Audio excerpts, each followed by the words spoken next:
Hello, Gen Genies. It's me, Julie. And Rich. Before we get started today, we want to let you in on some exciting news. We have launched our new Patreon page for the podcast. Woohoo! We are super excited about this new chapter for CutOff Jeans. So, Patreon is a website where listeners like you can pledge a small monthly amount. We're talking only $5 or $10, guys, to support the podcast and help defray the costs of bringing you the show each week. To be clear, CutOff Jeans will continue to be absolutely free. But to thank you for your support, we are going to offer our patrons some fun little extras. Like early access to the podcast every week, where you'll get to hear the latest episode before it's released to the general public. And why not make your friends jealous with exclusive patron-only CutOff Jeans swag? Fancy. And here's something you guys have been asking for, and I'm really looking forward to this. I'm going to host a monthly, hour-long, online Ask Me Anything session where patrons at the $10 level can literally ask me anything. Anything? You're a brave woman, Julie. You know, I know. I'm also going to give access to my blog, Are You My Father?, where I tell the story of my search, actually it's my life story basically, for my biological father in even more detail than I did on the podcast. Wow, your blog was the original inspiration for CutOff Jeans, wasn't it? It was. Wow. Well, all patrons at any level will receive a shout out on the podcast along with our undying gratitude for your support. Yep. You guys know that this show is a labor of love for me. It's something I'm very passionate about. It'd mean so much to me if you would consider supporting our work here on the podcast by going to patreon.com/CutOff Jeans podcast. That's Patreon, patreon.com/CutOff Jeans podcast. We'll add a link to it on the podcast and on the Facebook page. Thank you all, my Gen Genies. And now, on with the show. Woo! Is your family tree a mystery? Are you fascinated by genealogy? Well, hip hip hooray, let's talk DNA with Julie. The truth is in your genes. In CutOff Jeans. Welcome to CutOff Genes, the podcast that helps you find your truth using nothing but DNA. I'm Julie Dixon Jackson, and I am a genetic genealogist, henceforth known as a Gen Genie. And I am Richard Castle, the co-host and producer of this podcast. How you doing, Julie? I'm well. How are you? I'm doing great. I was contacted by an old high school friend, and he lives up in Seattle, but we both went to school together in Boston. And we haven't seen each other, gosh, maybe 20 years. And he's coming down to L.A., and so I'm looking forward to seeing him. Cool. You know, it's been a long time. You know, that is so funny you said that, because I, too, was contacted by an old high school friend.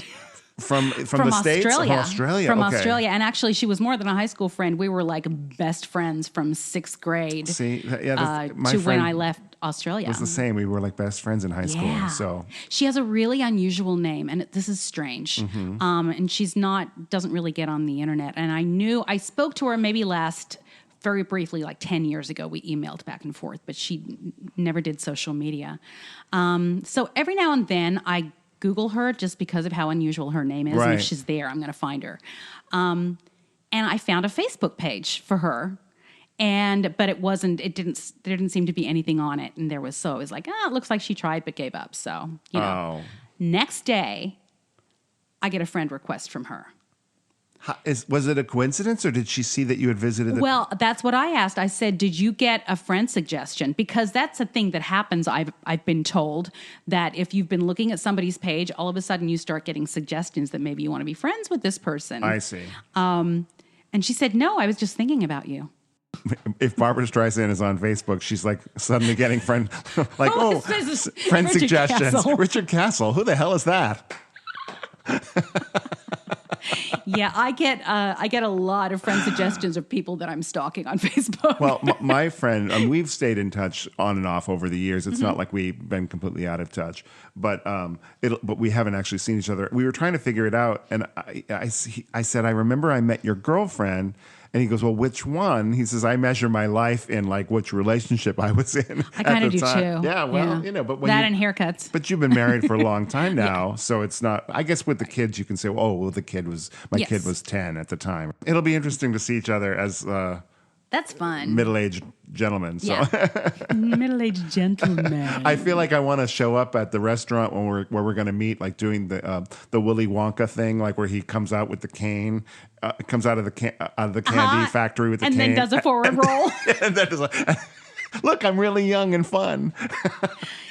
That movie is creepy. Except, you know what? I couldn't do a forward roll. I would probably do it, and then I would need the cane. Hey, let's do some Patreon shout-outs. Oh, yes. Great. Guys, thank you for becoming patrons of the show. Jill Rozdilsky? I think if it's phonetic, that's how it's pronounced. Okay. We apologize if we mispronounce your name. I'm actually pretty good with pronunciations, but I just realized that the Z comes before the D, so it's probably Rozdilsky. Carly Anderson, Catherine, who didn't give her last name, Kay Kavanaugh, and my husband, Lucky Jackson. He was my first patron, actually, and we did that because I wanted to see what it looked like when you joined. Thanks, honey. And also, thanks for all of your hard work on the sticker and the window cling. So, do you remember Delphine Boel and King Albert II of Belgium? We talked about this probably 40 episodes ago, yes. at least. Yes, exactly. So she was saying that she was the biological daughter of King Albert II of Belgium. Yes. Yes. So after a lengthy legal procedure filed by Delphine Boel, King Albert II of Belgium has recognized her as his natural daughter. Wow. Although there isn't any royal title in it for Delphine, she has been fighting to be recognized as his daughter for many years. She also wasn't after the king's money, as her formerly legal father, Jacques Boel, is presumed to be much richer than the king.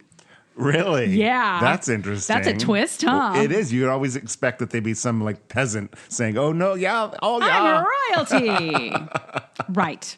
So King Albert's statement reads, His Majesty King Albert II has learned of the results of the DNA test, which he took part in at the request of the Court of Appeals of Brussels. The scientific conclusions state that he is the biological father of Mrs. Delphine Boel, even if there are legal arguments and objections to justify the fact that legal paternity is not necessarily a reflection of biological paternity, and that he questions the procedure that was followed. King Albert has decided to concede and end this painful procedure in all honor and conscience. King Albert wishes to point out that he has not been involved in any familial, social, or educational decisions since the birth of Mrs. Boel, and that he has always respected the link that existed between her and her legal father. Over 40 years later, Mrs. Delphine Boel decided to end her legal and social emotional bond with her father and to change her family. And with the long, painful procedure full of legal contradictions at that, the procedure has not respected the privacy of the parties. With respect for the legal institutions, King Albert has refrained from interfering in debates outside of the courtroom. That is why he has decided to respond and to explain his position in this matter. That's a lot of legalese and to say, you know what, yes, I did have sex with your mother, and I guess I am your father. Yeah, and it's like, why? And this is a case where I think less is more. Yeah. It's like me to think he protests too much. Right. It's interesting that you come out with this right after we found out all about the prince walking away from the royal family in England, right? You know, I don't get it. I don't get the hubbub. It irritates me. What part of it that don't you get? There are people, well, and this is not so much here. People are just interested. But I see a lot of people posting, especially a lot of my Australian friends, because Australia is actually still governed, or not governed, but ruled by the royal family. Right. But they're talking about Meghan being a gold digger, and she has him wrapped around her little finger, and she should have known what she was into in the first place. Yeah. And like they have so much hatred for her, I and know. that feels so. First of all, I'm sorry, it's racist. They treat her differently, Right. and I'm just gonna say it. I think it's a race thing. Oh, I agree with you. I think that's a big part of it. I also think that anytime somebody doesn't fulfill the role that they want them to fill, they get very upset. That's, you know. Yeah, but why are they blaming her? First of all, he is nowhere near in line for the throne. Right. It's not like he's not fulfilling his royal duties. He just wants to be a regular person, for God's sake. I know. I mean, I think anybody can relate to this in terms of like, you're born to do this. Like somebody says, "Oh, you've got to take over the family business," but you didn't ask but you for didn't. that. Yeah. So what if I'm not interested in making widgets, Dad? Yeah. What if I want to go on my What own is a path? widget? I don't even know. I don't even know where I came up with that word. Right. But I'm just saying, like to follow in the family Yeah, business yeah, or yeah. whatever.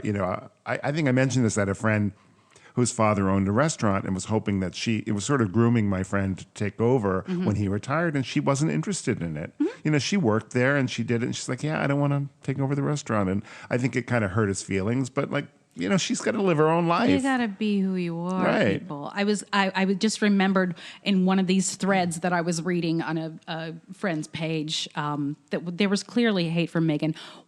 Somebody actually called Meghan a sociopath. Really? And I'm like, okay, friend, you clearly do not know what a sociopath is. And that is not a word you throw around.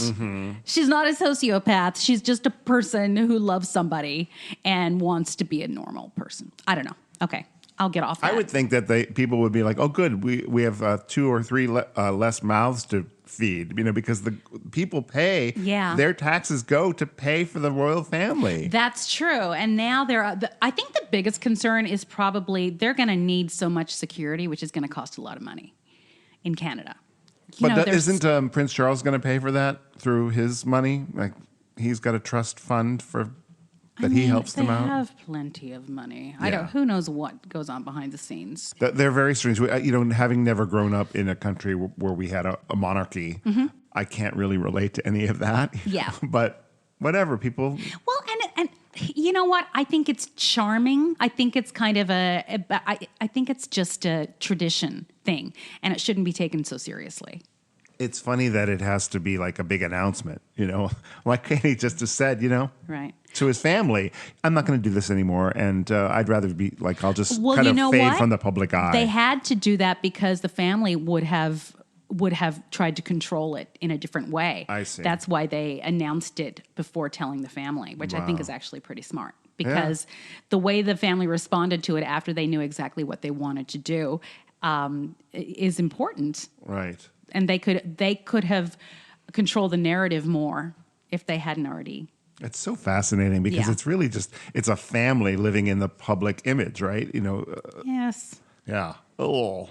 It's Imagine so if your much- family, like, what? No, really, think about everything that you do with your husband and your kids and all that. What if there were people following every moment other than in this podcast and what you share, right? But like somebody, which is everything. Yeah. Frankly. What if it was reported on and people had opinions that they shared online about it, or in columns, or on newscasts? Can you imagine that kind of scrutiny? Well, you know what? I've seen even my daughter was a child actor, and she also had a very successful Vine account following when Vine was a thing. Right.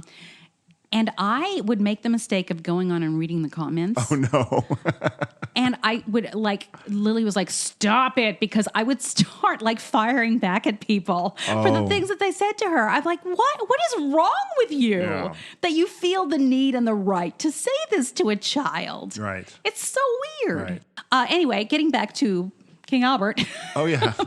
That was quite the detour, wasn't it? It was, but it was about a royal. Yes, we kind of stayed on it. In my defense, it did make me think about that. Right. All right, let me finish this off just in case I missed something. Delphine's mother, Baroness Sybil, de Celis-Longchamp, had a relationship with the future king of the Belgians for many years before all contact was broken off. Sybil's husband, Jacques Boel, recognized Delphine as his own child. With the recognition now in place, King Philippe of the Belgians, Princess Astrid, and Prince Laurent officially have a half-sister. Delphine and her partner, James O'Hare, have a son and a daughter together. Okay, well, wah, wah. Yeah. Whoop-de-doo. Do they care as much about the royals in Belgium as they do in England? Probably not. I Yeah. mean, maybe they do, but they don't. I just wonder if we just don't hear as much about it because it's not an English-speaking country, and we only, get our news about that. Yeah. I mean, certainly the most high-profile royal family is the British royal family. Yes. Obviously, Yes. have always been. But all right, should we take a break? Why not? All right. If you're enjoying our podcast, please subscribe, rate, and review. Or consider supporting us on our Patreon page, patreon.com/Cutoff Jeans Podcast. Now back to Julie and me. Okay, let's talk about another Innocence Project. I didn't do it. I'm projecting your innocence. Okay. See what I did? Thank you, Angela Harris Wilson, for posting this in the Facebook group this morning, actually. So after spending a full 25-year sentence in prison for a crime he did not commit, a Bronx, New York man was exonerated by the first prosecutorial conviction review unit on the East Coast. Rafael Ruiz was convicted in 1985 for sexually assaulting a girl in East Harlem. Ruiz, then 25, was sentenced to 8 1/3 to 25 years in prison and was released on parole in 2009 after serving the entire stint. Wow. So he could have been in there as short an amount as 8 1/3, but ended up being there for 25 years. That's a huge... Does that mean he had bad behavior? Yeah, I don't know. Like when you say Or that had a bad lawyer. between 8 and 25 years, that's a big gap. Makes it, In a lifetime, that's a long, Yeah, I would actually love to know the story behind why he had to serve the entire 25, even though the minimum was 8. I feel like, of course, I remember like watching Oz and stuff on HBO, that you could still be some innocent guy or a guy that did, you're doing your time and trying to do everything right, but then things happen around you that suddenly, in prison, right? Sometimes you're forced to. What if somebody attacks you and you have to fight back, and then suddenly you end up with 10 more years on your sentence because it just sounds horrible. Oh, it's so Shawshank Redemption. Just don't do anything wrong, people. Just be good to each other. Yeah, but you know what? People go to prison even if they're innocent. Right. Well, that's what we're talking about. I can't imagine. Me neither. Yeah. So the Supreme Court of the state of New York granted a joint motion to vacate the conviction of Rafael Ruiz due to newly discovered evidence found as part of a dual investigation by the Innocence Project and the New York County District Attorney's Office's Conviction Integrity Program. So it didn't get him out of prison. He's already out. He served it. Oh, my God. Yeah. His conviction was based on the description of a man named Ronnie who fit the victim's description of her attacker. Let me say, what does he say? I was thinking about my freedom the entire time I was sitting there. Oh, my Lord. That's terrible. Yeah. What a nightmare when you think about it. It's a nightmare. It's a nightmare. The complainant's current account of her 1984 assault differed significantly from her initial statements to the investigators, the medical evidence, and her testimony at trial. According to the motion prosecutors filed agreeing to vacate Ruiz's conviction on Tuesday, she said that the detective was pushing her to identify the guy and told her that this guy is hurting women. Yikes. According to the Innocent Project, the real alleged assailant lived across the hall from Ruiz's brother and had a history of violence against women. Since 1958, over 2,548 wrongful convictions have been overturned in the United States, according to the National Registry of Exonerations. Of the thousands of exoneration cases, 735 were overturned because of mistaken witness identification, according to the data from the NRA. He was offered plea bargains in exchange to going to trial, but refused. At his trial, Ruiz testified on his own behalf and proclaimed his innocence, according to the motion. Ruiz's case highlighted what is often called the trial penalty, when defendants receive much longer sentences for the same crime after taking their case to trial than they would have if they had pleaded guilty and agreed to a deal, according to the Innocence Project. Right, but then he would have pled guilty to something he knows he didn't do. Right? Exactly. So you're damned if you do and you're damned if you don't, right? Yeah. I mean, and that happens. I went through a situation, it was certainly not as horrific as this, but I did go through a situation where I was sure that all the facts were on my side. Yeah, the truth will out. Yes. The truth will out, apparently. Yeah. But sometimes it doesn't go as planned. No, and I mean, the truth did come out. The truth did come out. After he paid his dues, or not paid his dues, after he served the sentence. Exactly. Usually you hear about this, like somebody's in prison and then they're released because they find out, oh my God, they didn't do it. Mm-hmm. But the guy had already been released. It's amazing that he even went back and me thinks he's going to get quite the payday. Yeah. But really, what is it worth to have spent 20-something years of your life? A lot. Yeah. A lot. I know. I would want a lot. I mean, what is it going to cost just for the therapy? I mean, really? Yeah. Ooh, crazy. Yeah. We've all, I'm sure everybody that's listening has been accused of something they did not do, right? And it's a terrible feeling because you know that you did not do it, right. whatever it is, right. however small it was. I didn't take that cookie from the cookie jar or whatever but it may be. Things can be, and that's, But to have some kind of a consequence like that, horrible. I can't even imagine. Yeah. Yeah, it's true. My, well, she's, I call her my niece. She's not really my niece. She's a good friend's daughter. She's a lawyer. She works for the Innocence Project. And she got married in September, and one of the people that she was responsible for freeing came to her wedding and made a speech. Isn't that must feel so gratifying. Yeah. And so, that's what a great job. I mean, yes. It would be frustrating, I would think, but very gratifying when you're able to have some consequences that, somebody is released or exonerated for something.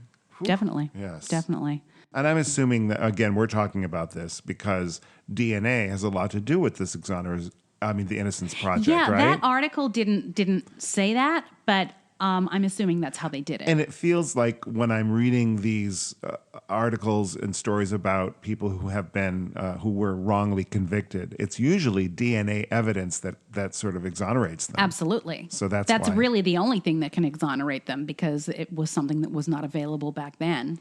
I mean, that's why I think that's another reason why I don't have the privacy issues with the DNA thing, because DNA is truth.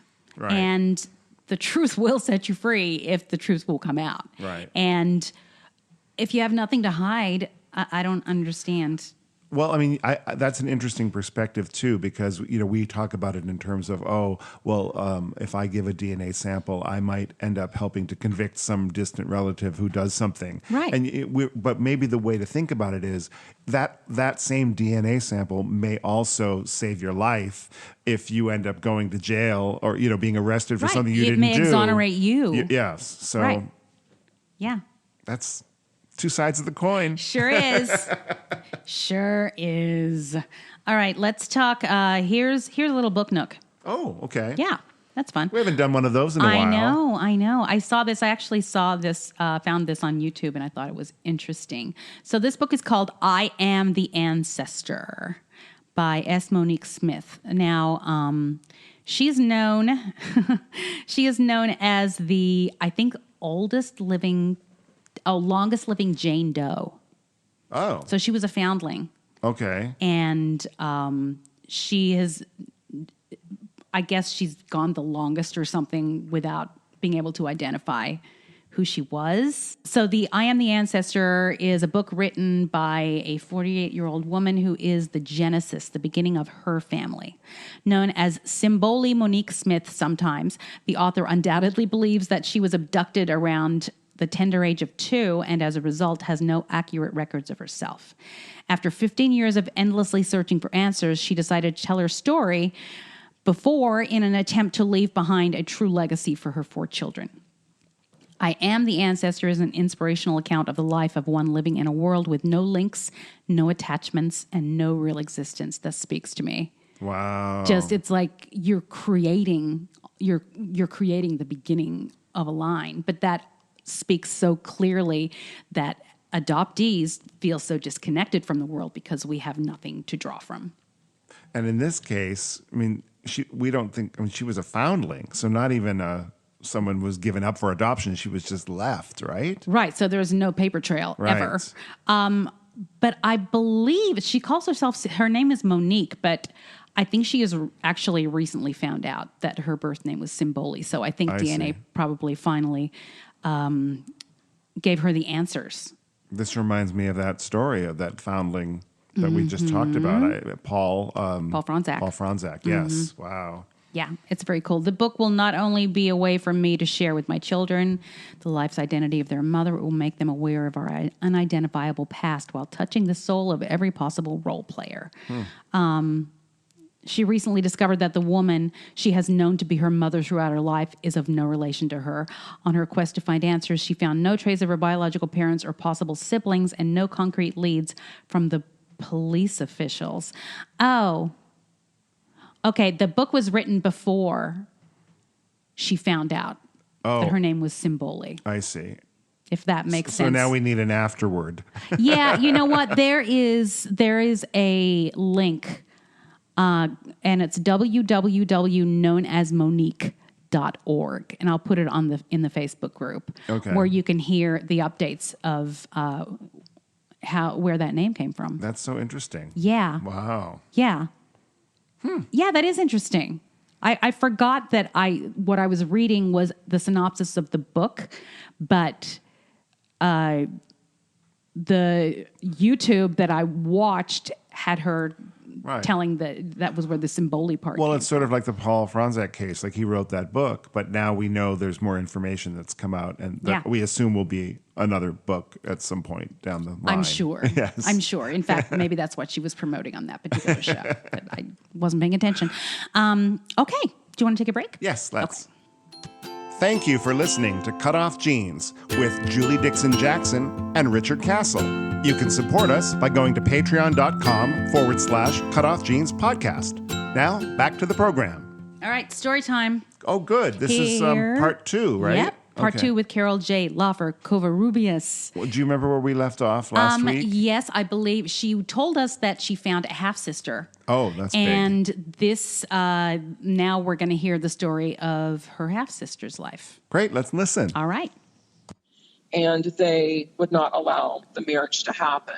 And so her mother didn't have any other, what was she going to do? Right. So she wanted the best for the baby, and said, I'm going to place the baby for adoption. So anyway, we've met each other twice. I've flown to Florida to meet her and everything. So do you have a sisterly relationship now? Do you I think we do. Yeah, okay. it's she has a lot of trust issues, Sure. And, she's adopted. Yeah, kind of comes with the territory. She was lied to for 37 years too. Oh, she didn't know she was adopted? No. Ugh. She found out purely by accident one day. I mean, people. When she was at her aunt's house looking through a photo album, and she's just sitting in her aunt's living room, and she picks this photo album up, and she's just thumbing through it, looking at pictures that she'd never seen before. She'd never seen this album before, and she saw this picture of her mom, and she looked at it, and she was like, "This is my mom," And back in the day, when you used to go have your pictures developed, the date, the month, and year was on there. Right. And the month was September 1967. And she was born October 1st, 1967. So she should have been pregnant. Oh, yeah. She should have been having her any day. Yeah. And so she basically saw this picture that was in there. She saw her mom. Mom was a very tiny woman, very tiny. They're 5'1". My sister was 5'10". Oh, wow. And she could never figure that out. Yeah. And her mom was dressed in this little tiny dress that was belted at the waist. A little cinched in waist. Oh, wow. Mm-hmm. I call them Lucy dresses, Right. So anyway, she basically says to her aunt, she says, "This is my mom, right?" And she said, "Yeah, that's your mom." And she says, she looks at the picture. She says, "Well, the date on here says September, month before I was born." And she said, "My mom doesn't look pregnant in this picture at all." And it got real silent. Oh. And she said the wheels began to turn in her head. And she said her aunt got up, went into the kitchen, picked up the phone, and called her mom, and said, I think she knows," like that. She heard her say that. And so she goes, and she has a sister who's 2 years older than her. Come to find out, she was also adopted. Neither one of them knew. So anyway, they go and confront their mom and dad, and the father at first completely denied it, said, "I don't know what you're talking about. It's all a lie. It's not true." And they got in their face and said, "We want the truth. You're going to tell us the truth now." And then finally, he looked at my sister and said, "Yes, it is true. You're both adopted." And he points his finger at her and says, "Yes, and you cost me $6,000. Oh, wow. Mm-hmm. Oh, So at that my gosh. point- On the list of things never to say to your adopted child. Mm-hmm. Oh, jeez. But it made perfect sense after that point. It made Uh-huh. perfect sense about the relationship that they had.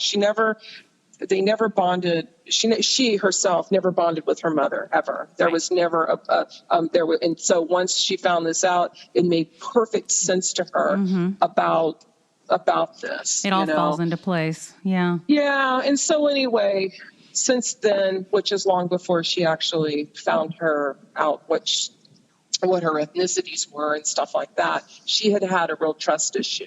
Yeah. So we've been slowly building a sister relationship. I never had a sister, so I don't know what a sister relationship looks like. I don't know what it feels like. Yeah. I had always wanted a sister. I have friends that are like sisters to me, but I never had a biological sister at all. And so I had always wanted a sister. Yeah, me too. So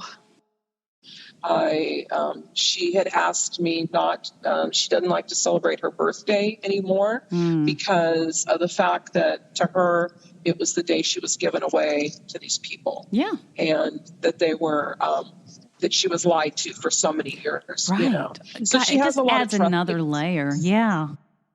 My side of the picture, I was raised by a very narcissistic mother whose life was all about herself and her needs and not her children's needs. And basically just, I consider we were just extra baggage to her, never providing a stable home for us and lots of men, that it was like a revolving door for us.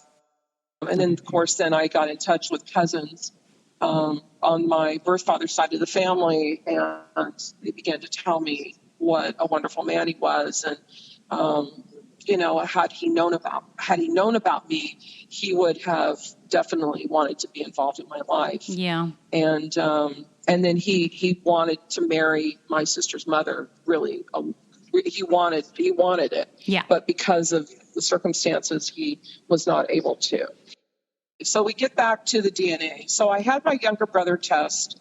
I wanted to find out if, in fact, he was my full brother from my birth father, or if he was the half brother to the family of the man who my mother said was our father, our birth certificate father.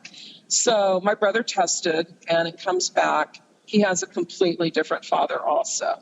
He's not from my dad. He's not from my birth father. And he's not from Robert Lunsford, who is the man who's named on our birth certificate. He has no matches whatsoever with them. He had a bunch of second cousin matches, and I put the second cousin matches together, and I was able to find out who, in fact, his birth father was probably in about it was like 3 days or so. It kind of took me time to work out all the matches. And I found out because there were common names amongst these people. Right. And so I found that out. And I told my brother that he wasn't our birth father at all. So he didn't father either one of us. And then 2 years ago, I get, wait for this. So 2 years ago, I get 2 more matches in the high 800 range, like 870 and 890. So I get these matches, and I'm like looking at these 2 people. They both have the same last name. And again, I don't know who they are.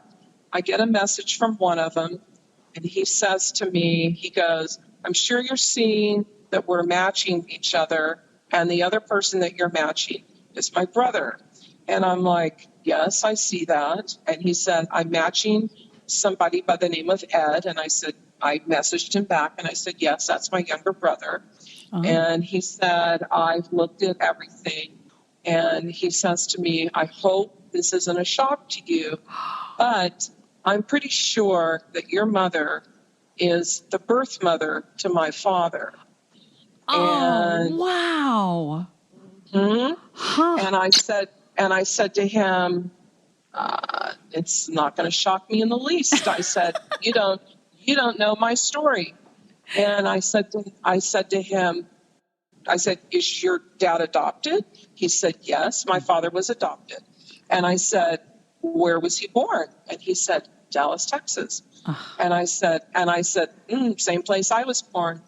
And he said, I said, when was he born? And he said, about 3 years, almost to the day before you. Oh. And I said, okay, makes sense. I said, I never knew, I didn't know the exact date or year that my mother had left her hometown to move to Dallas, Texas. Now we knew. And he showed me the records showing that she was in Dallas, Texas in 1952. I thought she had moved there in 1955, which was the year before I was born, or thereabouts, like 54, 55. Right. Now we know that she was there in 52. She had moved there, left. I have an older brother who was born in 1946 when she was 19 years old, married to his father, divorced him. She left him with with our grandmother, my mom's mother. Okay. And left the small town that she was from and moved to Dallas. I didn't know when. Now we knew. And so he showed me the phone records, the phone book records showing that she was in Dallas in 1952. And she was also still living there in 1955, which made perfect sense because I'm born in 1956. Yeah. So anyway, he told me that, yes, he said his father was adopted, and he was almost positive that she was the birth mother. And I said, yeah. I said, makes perfect sense. He also got a match to an uncle. I was his aunt. He got a match to an uncle. Come to find out, this uncle, his father was the birth father of his dad. Yeah. So he not only got a match to me. Oh God. Okay. My mother was the birth mother. Yeah. But he also got a match to a man who turns out his father was the birth father. So basically he solved both parentages of his father all at the same time. Wow. Because of the DNA matches that he had. Yeah. It's the gift that keeps on giving. Yeah. Really. So anyway, I totally believed him because I knew what my history was, and I also knew what my younger brother's history was. Yeah. So we hope there's no more children out there. Who knows? Have you met that half brother at all, or was he passed? Well, I never got to meet him. Unfortunately, he passed away in 1985. Oh, I'm sorry. But I tell everybody he left me a beautiful niece to love, and he left me 3 nephews. Yeah. And again, I had always wanted, my older brother has no children, my younger brother has no children. Again, I always wanted to be an aunt. I always wanted as a nephew. So I didn't have any. My mother was an only child, so I had no cousins at all. And so it's definitely been a life-changing event, to say the least. Yeah. Let me ask you, since you started out as a genealogist because you were into genealogy, have you been able to build that side of your tree back now? I have. My birth father is Jewish, and my paternal grandparents, he's first-generation American. His mother and father both immigrated from the Belarus, Lithuania, Russia, some in that region. They came to New York, and then they settled in basically across the river in the Newark, New Jersey area. Okay.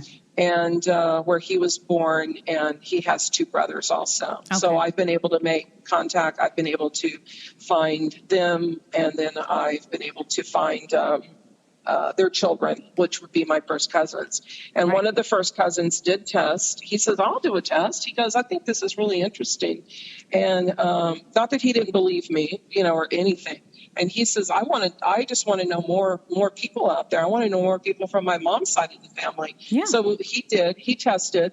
And sure enough, he comes back as my first cousin. Great. And so I already knew just by everything else that we had put together. Mm-hmm. So yeah, it's really been, I think about it. I think about my mom's life, and I just think about how she cheated us. She cheated us out of having a dad in the house, and what it was like to have a father. I don't know what it looks like. I don't know what it feels like. I don't know what it means. The only thing I know is the kind of, father that my husband is to our children. Right. And then of course I went into therapy because of the fact that my husband is so much older than myself. And I come to find out that one of the things I was told is, well, you never had a dad, so Right. you were looking for a father. You were looking for a father figure. Yeah. That makes sense. And everything sort of everything came into alignment. It just made sense to me. Yeah. And then I had to come to realization about the fact that my mother, who knows, maybe she knew, maybe she didn't know, but she didn't share a lot about her personal life with me. I had to basically ask her and drag it out of her. She would tell me things like, oh, well, it doesn't matter. It doesn't matter who your father is and stuff like that. And I would tell her, I said, you know what? I said, you need to shut up. That's I told so her. selfish. I would tell her, I don't understand. Very much. And I would tell her, I said, you know what? I said, let me tell you something. You know who your mother and father are. Yeah. You know who your dad is. That's what I say to everybody who asks me why I wanted to do this. Exactly. Yeah. I said, you know what? I said, I have a whole half of me missing. And I used to tell her, I said, you know what? I could be walking down the street and I wouldn't even know who he was. You know one half of yourself, but you don't know who the other half is. Yep. You have nothing. You have no name. You have no information whatsoever. I have no health history. This last year has been a real turning point with me in terms of my mother passed away in October of 2015, which was prior to me testing. Mm-hmm. And I don't think it would have made a difference if I would have found out, gotten into her face about it, because she would have denied it. Yeah. She would have said, oh, I don't remember. Yeah, it would have added another layer of resentment, probably, just for her to continue denying. I am going to leave it where it's at. I can't change the past. I can't change any of that. All I can do is either embrace the knowledge and what I have found out, and go forward. Right. And I have. And I've been getting to look more into my Jewish side.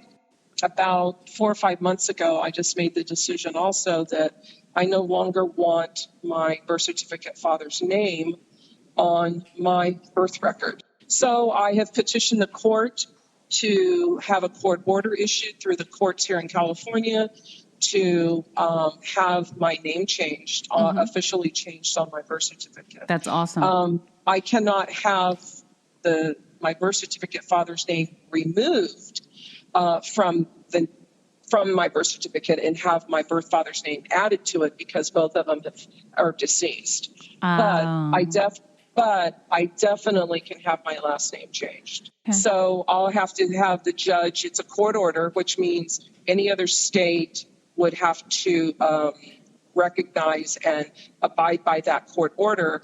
And then the court order now is sent to Dallas, Texas, where once it gets there, then a new birth certificate will be issued for me with my birth father's name on there as my last name. Well, Carol, thank you so much for telling your story. I really appreciate it. It's all true. None of it's made up. Oh, we believe you. All right. Well, thank you so much. And thanks for listening. I appreciate it. And there we go. Great. Thank you, Carol. Thank you, Carol, for giving us 2 weeks of really good interview. Yes. Really good story. Really good interview. She gives good interview, doesn't she, folks? Good story. And what do you give that's good, Rich? I give my information, which is I am Richard Castle. I'm a songwriter and a pianist and a producer of a podcast. RichardCastle.com is my website, or you can follow me on the Twitter at Castle Songs. I'm Julie Dixon Jackson at Jules Jackson on the Twitter with 2 O's. The podcast is at CutOff Jeans Pod. We have a Facebook group. We also have a Patreon page if you would like to support us with a small monthly donation, just because you like us. That's really it. And you can email me at julesjackson@cutoffjeans.com. Please contact me if you'd like to tell the story. I love talking to you guys. You're a bundle of laughs and enjoyment. And on that note, yes, Julie, the truth is in your jeans.